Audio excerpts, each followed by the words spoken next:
28 itu seminar besar, ada 4 narasumber, dan ini 3 dari narasumbernya itu ada fotonya di sini, bisa dilihat ya. Ini ada Romo almarhum ya, Romo Tom Jacobs, emeritus ya, ahli dogma dan kitab suci lulusan Roma. Kemudian yang ini Romo Bono, Profesor Dr. Bono Wiratmo. Dan ini Hortensius, ini yang masih aktif di Lembaga Alkitab Indonesia. Nah, ketika membahas kata echad, ketiga pembicara ini Romo, ini ketua LA, Lembaga Alkitab Indonesia bagian penerjemahan. Mereka sepakat, bolak-balik oleh audiens dicecar, ditanya, bagaimana dengan kata echad? Romo Tom tuh bolak-balik menerangkan, menjelaskan, Romo Bono juga dari Hortensius sama tegas mengatakan Romo Tom bahwa echad itu benar-benar satu, tunggal, bukan.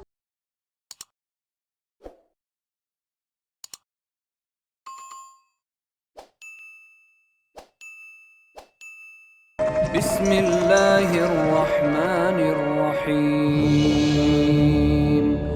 نزل عليك الكتاب بالحق مصدقا لما بين يديه وأنزل التوراة والإنجيل.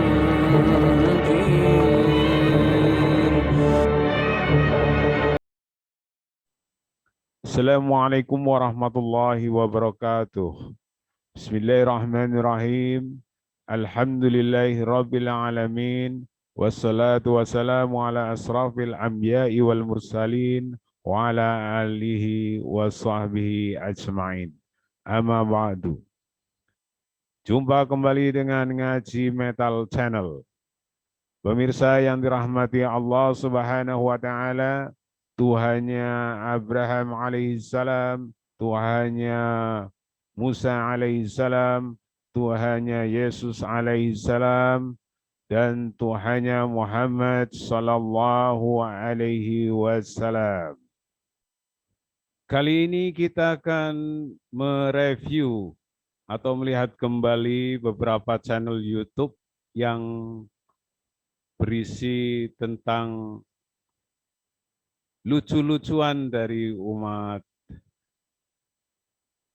Kristen atau sebagian dari umat Kristen yang bekerja sebagai misionaris yang berusaha untuk mengkristenkan umat Islam supaya murtad dan mereka akan mendapatkan jemaat sebanyak-banyaknya.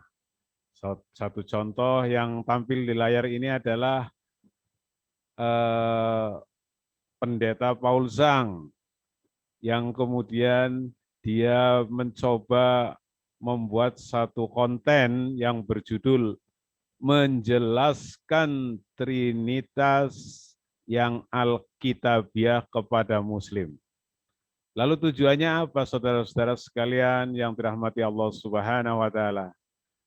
Ya, karena memang sebenarnya di dalam tubuh kekristenan sendiri mengalami kebingungan, sehingga mereka ini saling menghujat satu sama lainnya antara Trinitas, Sabelian, dan Unitarian.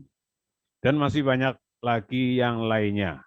Karena sesungguhnya mereka 2000 tahun lamanya, atau sekitar 1900 tahun lamanya, mereka masih kebingungan bagaimana mendefinisikan atau menteorikan supaya Yesus itu menjadi Tuhan.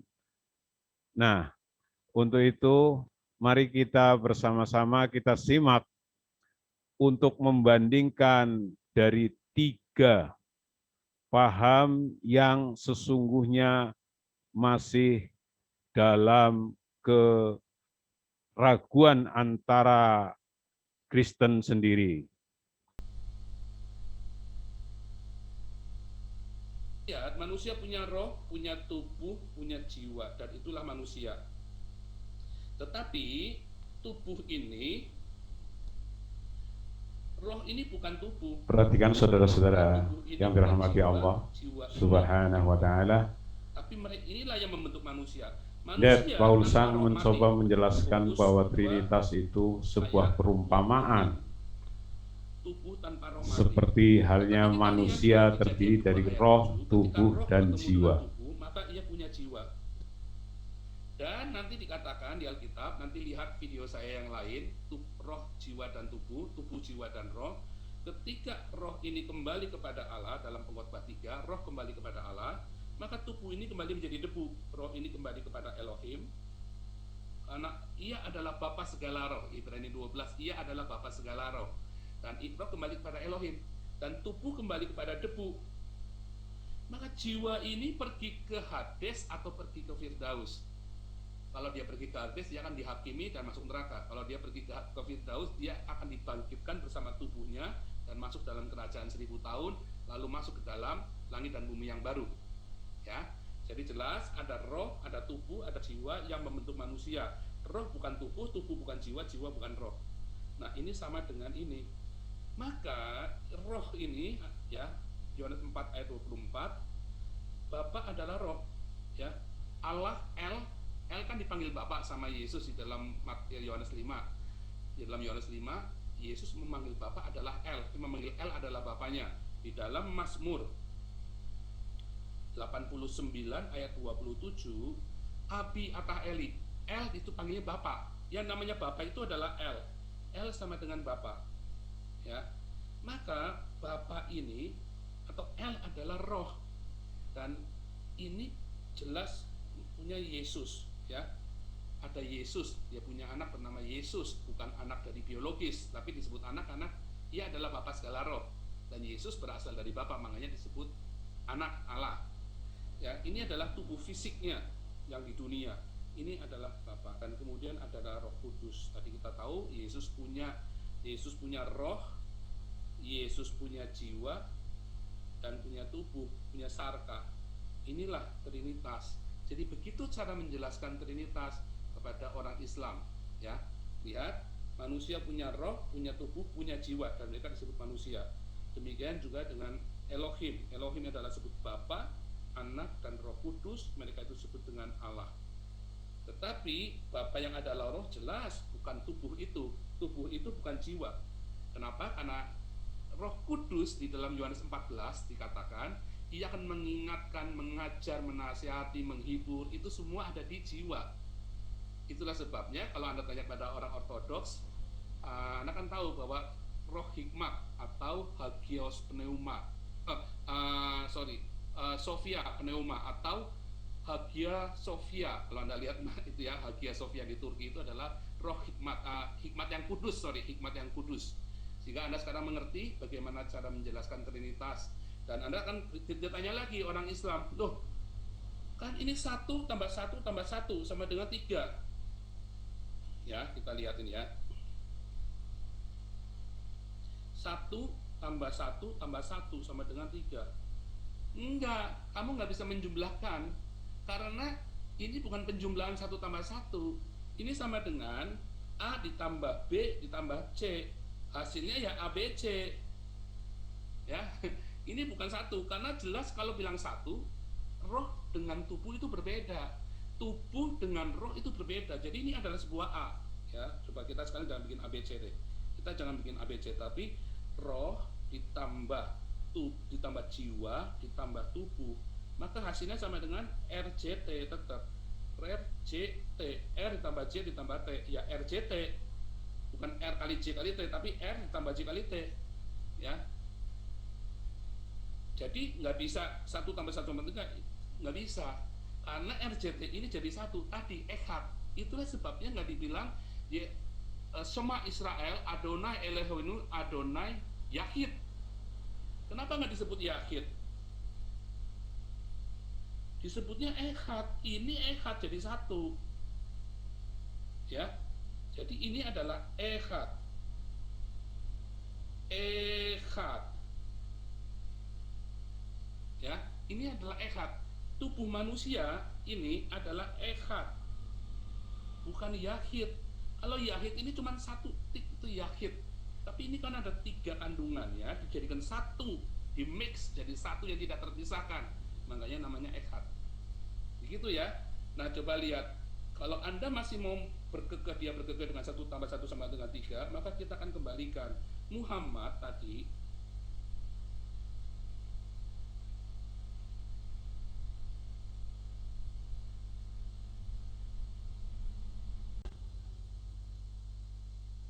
Saudara sekalian yang dirahmati Allah Subhanahu wa taala.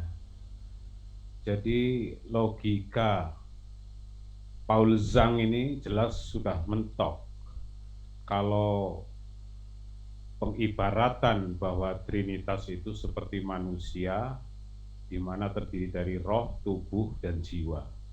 Berarti kalau tanpa roh, maka bukan manusia. Tanpa tubuh atau jasad, berarti bukan manusia. Demikian juga tanpa jiwa, bukan manusia.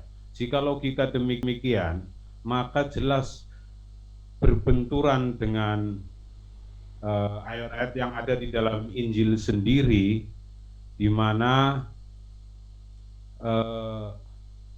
antara pada saat itu antara Bapa, Roh Kudus, dan Anak itu terpisah.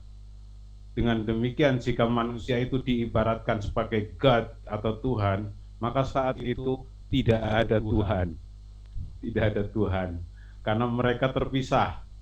Ya, rohnya terpisah, tubuhnya terpisah, jiwanya terpisah. Ini satu contoh ini ayatnya. Ya. Pada Matius atau Lukas, pada Markus ya, Markus 1 ayat 10 saya bacakan. Pada saat ia keluar dari air, ia melihat langit terkoyak dan roh seperti burung merpati turun ke atasnya. Ya, ini terpisah ya. Ini rohnya terpisah, merpati, Roh Kudus ini dalam bentuk merpati.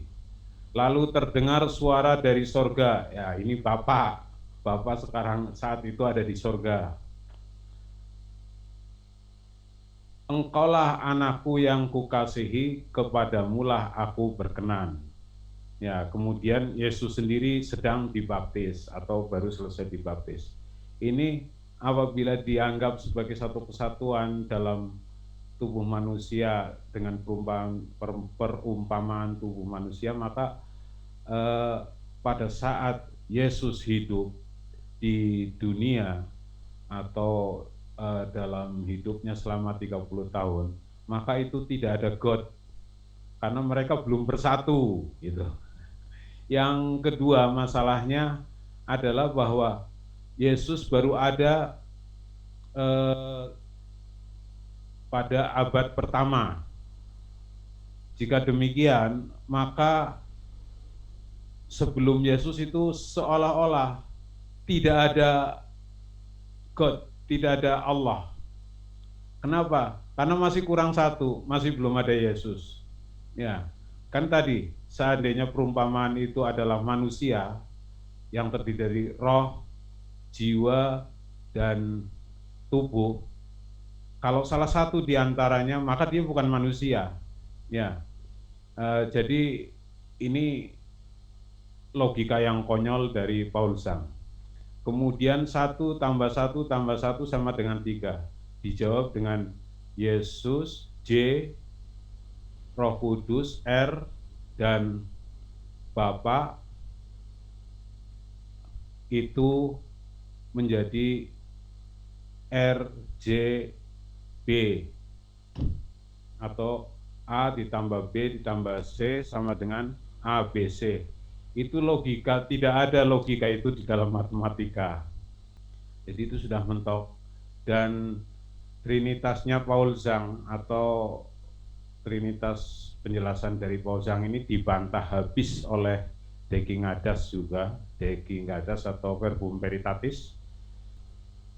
Dan saya sebuah screenshot berisi komentar bernada tantangan dari Paul Zhang, dan memang saya expect it. saya expect bahwa apakah Paul Zeng atau Joshua Teo bersedia untuk berdebat mengenai Trinitas. Dan saya akan membuktikan dan akan membabat ajaran sesat yang mereka ajarkan kepada Tuhan, meracuni kekristenan dengan ajaran sesat itu. Nah, untuk itu saya akan mengajak kita untuk melihat screenshot dari Paul Zeng supaya kita sama-sama membaca screenshot itu.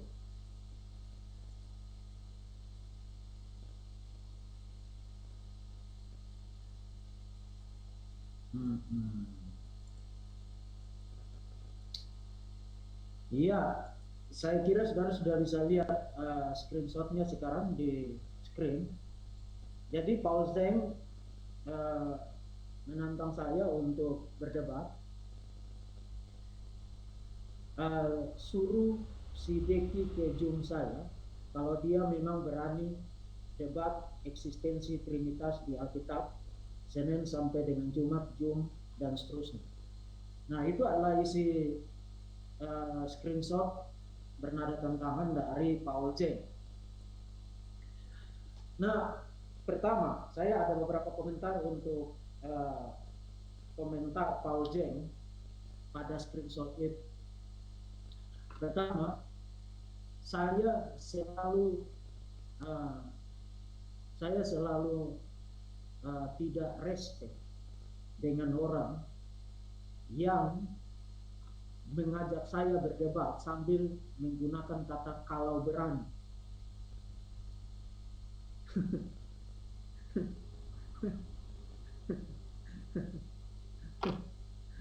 Memangnya kamu manusia macam apa, Paul Zeng, sehingga saya harus takut dengan kamu? Nah, kalau mau debat bilang aja debat, terus aku bilang kalau berani lah. Kamu nggak makan besi kan? Itu semua makan makanan kok, nggak ada orang makan besi kok. Jadi nggak usah pakai kata kalau berani lah. Dan yang kedua, mengenai perdebatan itu saya oke. Saya bersedia untuk berdebat dengan kamu, Paul Zeng. Dan mengenai medianya, saya lebih prefer untuk menggunakan StreamYard karena saya lebih gampang gunakan. Saya tidak terlalu familiar menggunakan Zoom. Dan yang kedua, saya tidak terlalu bisa menghubungkan Zoom dengan akun YouTube saya untuk bisa live streaming pada saat perdebatan berlangsung. Dan yang ketiga, karena saya sudah mengiyakan tantangan itu. Saya akan meminta rekan-rekan saya di ASAS, Asosiasi Apologis Indonesia, untuk menghubungi Paul Zeng dan mengatur jadwal termasuk format dan media perdebatan dengan tema perdebatan mengenai Tritunggal. Namun sebelum itu saya menginginkan supaya Paul Zeng menjelaskan posisinya mengenai Tuhan yang diajarkan di dalam Alkitab itu apa. Saya tidak mau menyerang strawman di dalam perdebatan itu. Nah, kalau posisi saya itu jelas, saya seorang Trinitarian. Paul Zeng ini posisinya tidak jelas. Jadi kalau you maju dalam perdebatan dengan posisi yang tidak jelas, you akan menciptakan sebuah perdebatan di mana sangat berpotensi kuat terjadi serangan strawman. Jadi silakan jelaskan posisimu secara ringkas mengenai apa yang kamu mengerti tentang doktrin atau konsep ketuhanan yang diajarkan di dalam Alkitab.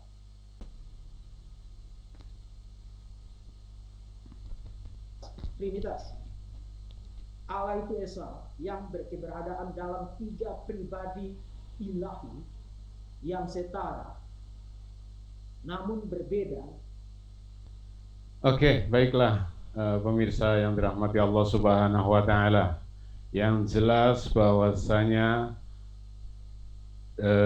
Deki Gadas atau Verbum Veritatis mengatakan bahwa posisi tentang pemahaman ketuhanan di dalam kekristenan itu Paul Zhang itu belum jelas. Makanya kadang dia jelaskan dengan Sabellian, tapi sekarang ngaku-ngaku Trinitarian. Ya itulah Paul Zhang. Lalu bagaimana Paul Zhang itu nanti akan menjelaskan kepada umat muslim, sementara dengan sesama Kristennya saja itu berantakan komunikasinya, pemahamannya, dan banyak hal dalam hal tentang kekristenan itu sendiri.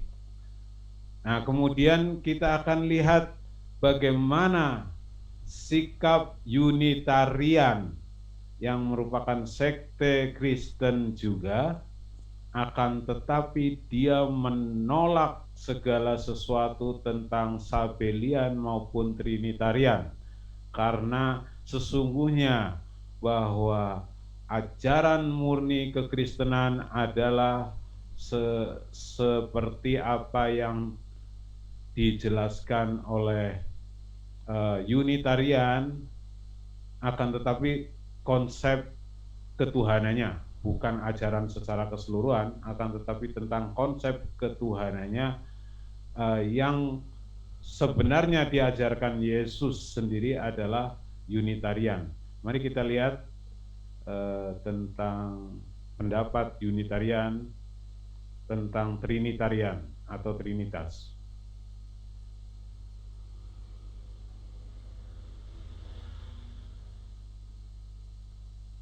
Ini sudah kita kenal betul, yaitu wartawan Injil, atau dalam channelnya channel wartawan Injil, atau nama biasa kita panggil dengan Pak Donald, ya, yang berkacamata.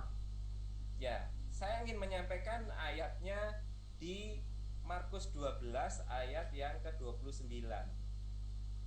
Ya, tentang pembicaraan Yesus dengan orang-orang ahli-ahli Taurat. Ahli-ahli Taurat ini adalah orang-orang Israel asli, orang Yahudi asli.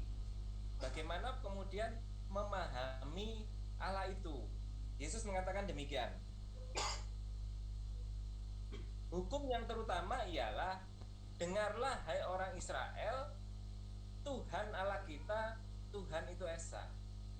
Yesus ini mengutip dari Ulangan 6 ayat 4. Ulangan 6 ayat 4 itu ya sama seperti itu. Dengarlah hai Israel, Tuhan Allah kita, Tuhan itu Esa. Ternyata Tuhan di sini ini bukan untuk menunjuk kepada dirinya Yesus, karena itu menunjuk kepada Tuhan, guru besar semua, yang kalau kita baca di kamus itu salinan dari nama Allah Israel, ialah Yahweh. Jadi kalau diterjemahkan seperti ini, dengarlah hai orang Israel bahwa Yahweh Allah kita, Yahweh itu Esa. Yahweh itu satu, diambil dari kata Ibraninya yaitu Echad. Nah, bagaimana kemudian kata Echad ini dipahami oleh Yesus dan orang-orang Yahudi? Ya, ayat berikutnya yang mungkin seringkali teman-teman dari pihak lain dalam hal ini Trinitas harus membaca ayat ini, ayat berikutnya.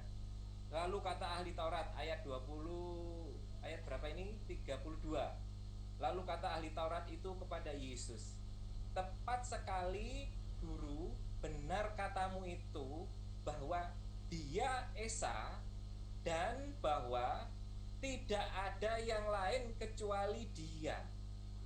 Kalimat ini sebenarnya sangat jelas loh ya teman-teman, sangat jelas sekali. Dikatakan oleh orang ahli Taurat itu kepada Yesus, tepat sekali Guru, benar katamu itu bahwa Dia Esa. Dia, kata Dia ini adalah kata ganti tunggal. Bukan orang Yahudi mengatakan tepat sekali Guru, benar katamu itu bahwa kalian, bahwa mereka itu Esa. Enggak. Orang Yahudi mengatakan dia itu esa. Dan ditambahi satu kalimat lagi yang tidak bisa artinya lebih dari satu, bahwa tidak ada yang lain kecuali dia.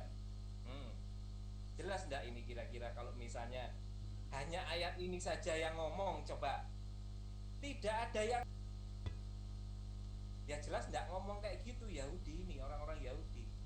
Tapi kita akan bertanya, oh iya memang orang Yahudi itu ya radikal monoteisme toh, ya jelas Allahnya itu satu. Orang-orang akan membantah seperti itu barangkali ya, karena orang Yahudi sampai hari ini Allahnya itu cuma si jindil, satu tokdil. Itu tidak bisa disangkal ya, sampai hari ini orang Yahudi dari dahulu ya, dari kemarin sampai hari ini Allahnya itu tokdil. Tidak ada Allah lain kecuali siapa? Dia. Nah, kemudian kalau Yesus tidak ngomong kayak gitu, ini kayaknya doktrin Trinitas bisa dibenarkan. Tapi masalahnya begini, ayat yang ke-34 ya, Yesus melihat bagaimana bijaksananya jawab orang itu, dan ia berkata kepadanya, engkau tidak jauh dari kerajaan Allah. Loh, Yesus itu membenarkan kata-kata orang Yahudi dengan mengatakan, bijaksana kamu itu jawabanmu. Nah, kalau Yesus sudah mengatakan itu, kira-kira kita memahaminya bagaimana? Ya jelas benar apa yang dikatakan oleh orang Yahudi. Kalau Allah itu esa, tidak ada yang lain kecuali dia, dan itu dibenarkan oleh Yesus. Iya. Jadi dari satu perikop itu, ya oke, apa Mas Benny? Iya, memang sebetulnya itu jelas banget ya, tapi aneh, orang-orang ini aneh. Kadang-kadang, bukan kadang-kadang, selalu saja sok pinter, sok ke Ibrani-Ibranian gitu ya, dibuat seolah-olah kata satu itu jadi satu yang bukan biasa gitu ya. Mereka bilang, echad itu bukan satu, echad itu kesatuan gitu.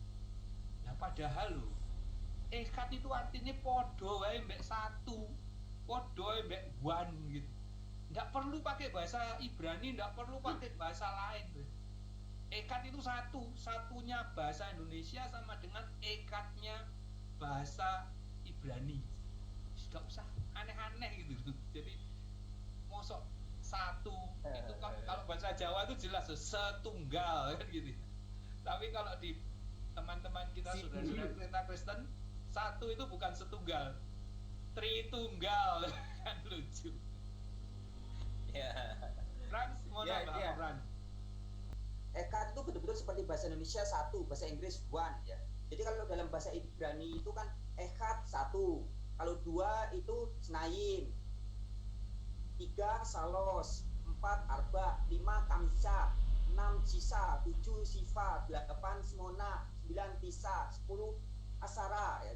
Jadi seperti itu satu echad, sangat sederhana itu. Kemudian menyikapi apa yang disampaikan Mas Joko, mumpung belum lupa ya, saya ingin berulang. Jadi kekristenan itu tidak bisa lepas dari Yahudi. Beberapa hari yang lalu ada siaran langsung dari Lembaga Alkitab Indonesia. Pembicaranya Ketua Penerjemah Lembaga Alkitab Indonesia, yaitu Bapak Hortensius Florimon Mandar. Bisa dilihat nanti teman-teman, langsung dibuka di website di channel YouTube-nya LAI ya. Di situ Hortensius memberitahu bahwa kekristenan itu sebenarnya ya bagian dari Yahudi. Jadi kekristenan awal itu Yudeo-Kristen, nggak bisa lepas. Jadi Allah yang dikabarkan oleh Yesus memang memberitakan suatu Injil atau kabar baik yang baru. Tetapi Yesus tidak mengabarkan suatu konsep Allah yang baru. Jadi Allah yang dikabarkan Yesus dan para rasul penerus Yesus adalah Allah yang sama persis dengan Allahnya orang Yahudi. Maka tadi sama Mas Joko sudah bagus sekali dipaparkan bahwa betapa bijaksananya, karena memang ya itulah kebenaran. Jadi Allahnya orang Yahudi ya sama dengan Allahnya Yesus. Ini yang ingin saya tambahkan Pak Beni, bahwa saya dulu juga pernah mengikuti seminar ya. seminar tahun 2007 di Semarang, bulan April tanggal 28. Itu seminar besar, ada 4 narasumber, dan ini 3 dari narasumbernya itu ada fotonya di sini, bisa dilihat ya. Ini ada Romo almarhum dia, Romo Tom Jacobs, emeritus ya, ahli dogma dan kitab suci lulusan Roma. Kemudian yang ini Romo Bono, Profesor Dr. Bono Wiratmo. Dan ini Hortensius, ini yang masih aktif di Lembaga Alkitab Indonesia. Nah, ketika membahas kata ehad, ketiga pembicara ini Romo, ini ketua LA, Lembaga Alkitab Indonesia bagian penerjemahan. Mereka sepakat, bolak-balik oleh audiens dicecar, ditanya, bagaimana dengan kata ehad? Romo Tom tuh bolak-balik menerangkan, menjelaskan, Romo Bono juga dari Hortensius. Itu benar-benar, itu berulang kali dijelaskan sampai Romo Tom agak-agak jengkel ya, karena beneran satu, dia bilang. Jadi ehad jelas bukan gabungan, bukan kesatuan. Oke, pemirsa yang dirahmati Allah Subhanahu wa Ta'ala, jadi jelaslah bahwa ini baru 3 yang saya tampilkan. Di dalam tubuh kekristenan ada 3 pemahaman, 3 dari ini baru 3 ya. Ada 3 pemahaman, yang satu tidak jelas seperti Paulusan, kadang Trinitas, kadang Sabelian, kemudian Dei Hadas atau Verbum Veritatis yang dengan semangat tinggi merasa sebagai Trinitarian, dan yang satunya lagi adalah dari kelompok Unitarian. Dan ini kelompok Unitarian di dunia, bukan hanya di Indonesia, di dunia itu jumlahnya sangat sedikit. Karena mereka pada awal kekristenan sebenarnya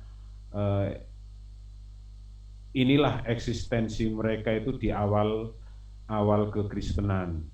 Akan tetapi kemudian digeser oleh kelompok dari Trinitarian karena adanya sengketa pemahaman, dan mereka kemudian dibasmi habis. Nah, kini di Indonesia boleh dibilang sudah banyak tokoh-tokohnya yang menggagas tentang Unitarian untuk bangkit kembali di alam Indonesia khususnya. Ya, dan jelas apa yang dijelaskan oleh Pak Frans Donald dan kawan-kawan ini sesuai dengan apa yang tertulis di dalam kitab mereka sendiri. Akan saya kutipkan tentang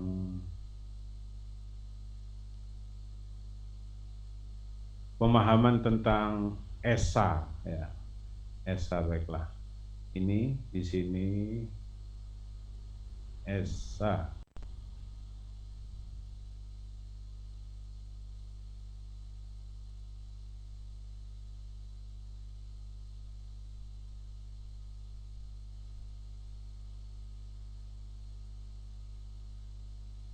Esa. Ya, ini pada Markus 12:29. Kita klik di sini. Nah, kemudian apa itu Esa? Kita lihat di sini Bapak, saudara sekalian yang dirahmati Allah, para pemirsa yang dirahmati Allah Subhanahu wa Ta'ala. Kita lihat di sini kata one ya, atau Esa. Ini indeksnya 1520, 1520. Mari kita klik pemahamannya tentang Esa itu. Ya, mari kita lihat bahwa ternyata Esa di sini tetap didefinisikan kata one atau satu, atau kata bapak-bapak tadi itu sijitil. Ya, itulah. Dan jenis kata merupakan kata numeral, ya, satu, ingat itu. Jadi sudah jelas bahwa Paul Zhang mau menjelaskan seperti apa tentang Trinitas kepada Muslim, itu satu lucu-lucuan, karena terhadap Unitarian dan sesama Kristennya saja masih eyel-eyelan. Nah, itulah kira-kira gambaran tentang kekristenan. Jadi kalau ada orang Kristen mendatangi rumah Anda atau mengajak murtad, maka Anda akan terjebak ke dalam kelucuan di dalam tubuh kekristenan itu sendiri. Nah, karena nanti Anda akan menjadi orang yang bingung, kecuali Anda memang orang yang sangat lapar, membutuhkan harta kekayaan, ya Anda akan dengan mudah terjerumus. Karena Rasulullah Shallallahu Alaihi Wasallam bersabda bahwasanya kemiskinan itu mendekati kekafiran. Demikian saja uraian dari saya, dan untuk review kali ini kita akhiri. Akhirul kalam, wabillahi taufik wal hidayah. Wassalamualaikum warahmatullahi wabarakatuh.